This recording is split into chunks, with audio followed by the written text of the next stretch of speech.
My linen spray is empty. Every time I change the sheets, which I'm going to change the sheets here in just a few minutes, and I realize I'm pretty close to out on my lavender spray. So I thought I'd show you how I make it real quick. This should be a real quick video. All right, here we go. But this is my recipe for my lavender linen spray. Sorry guys, I've been out in the garden this morning. I'm all hot and sweaty. I'm just ready to get this done.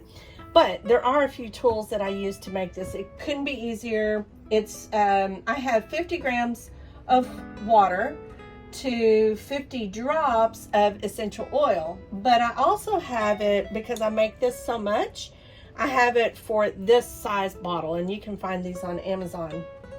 But this is a 16-ounce bottle, I want to say, and it's 14 ounces of water with 0.14 ounces of lavender essential oil. So I do use, now if I don't take this off of the ring, it will cause an upset, and we don't want that. Ask me how I know. So what I'm going to do is get out my scale, and I am going to, let me get a little bit down more. I am going to tare this, which means it's just resetting to 0. So if you're not familiar with one of these scales, it's saying it weighs 280 grams. First of all, I want to change it to ounces. Now it's saying 9.88 ounces.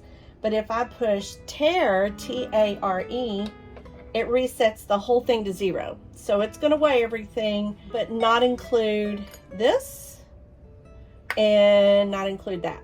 Okay, so I've already got my water, and these are really handy to have too for if, yeah, this is for, I had this for soap making, but I like this long narrow spout. So I'm going to put in 14 ounces of water, which just about nearly fills this thing up. But getting these little funnels here really helped a lot too. 14 ounces. That's 8.54. We're at about 12, 13,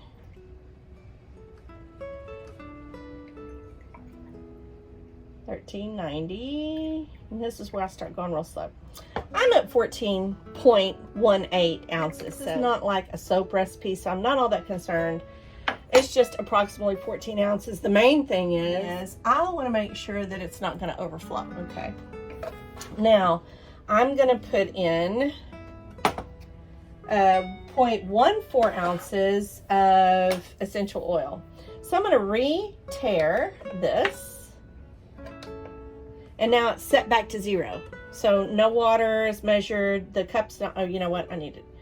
I don't really need this because I've got a dropper. I'm going to use my dropper, and I'm going to put in 0.14 ounces. This is not a soap recipe, so it doesn't have to be very precise, which I know from experience. That's about 4 of these, I want to say. Yeah, we're up to 11.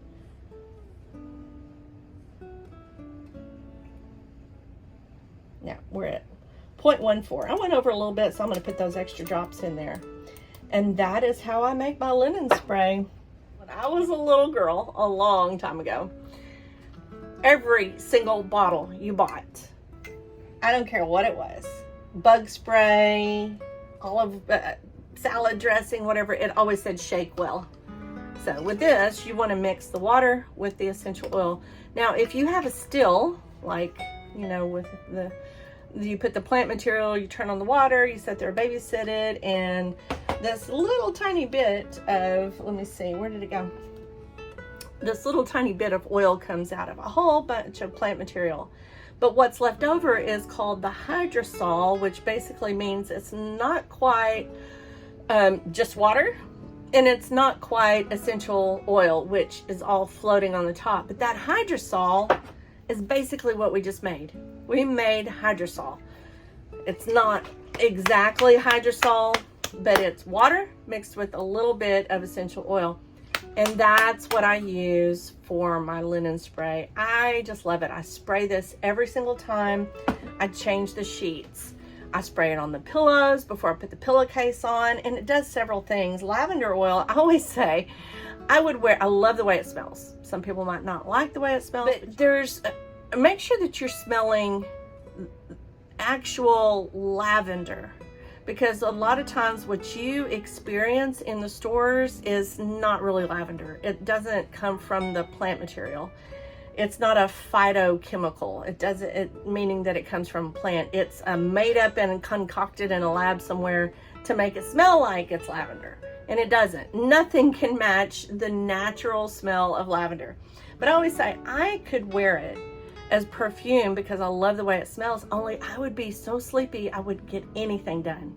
I mean, that's how it strongly affects me. In the wintertime, if someone's got a cold or something, I'll actually add eucalyptus to this, which I think, you know what? I think I'm gonna go ahead and do that right now. How much room do I have in here? Yeah, I still have room. So I'm gonna go ahead and add some eucalyptus to this because eucalyptus really opens up your breathing and you can breathe better. So I'm gonna put probably half as much as I did of the lavender oil, okay? I'm gonna shake it up really good. I don't actually have this written in my notes here, but I know that I do like the eucalyptus. And it just opens up your passageways and it just helps you breathe better. You know, a lot of people use eucalyptus in the shower and stuff like that. What better time to be able to breathe when you're sleeping, right? I'll spray the mattress and I will spray the pillows, and that does something else too. So it helps me relax, helps me sleep. I feel like I'm going to a spa when I lay down in my bed at night. The eucalyptus opens up your passageways, but it keeps away any kind of spiders or bugs or anything like that might be tempted to crawl in, little critters crawl in the bed with you. It, just like in the garden, right? We're always talking about companion planting.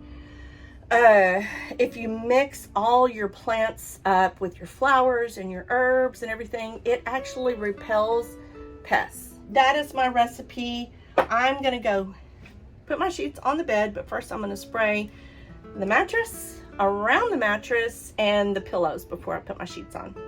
Okay, that'll do it for this one. Bye for now.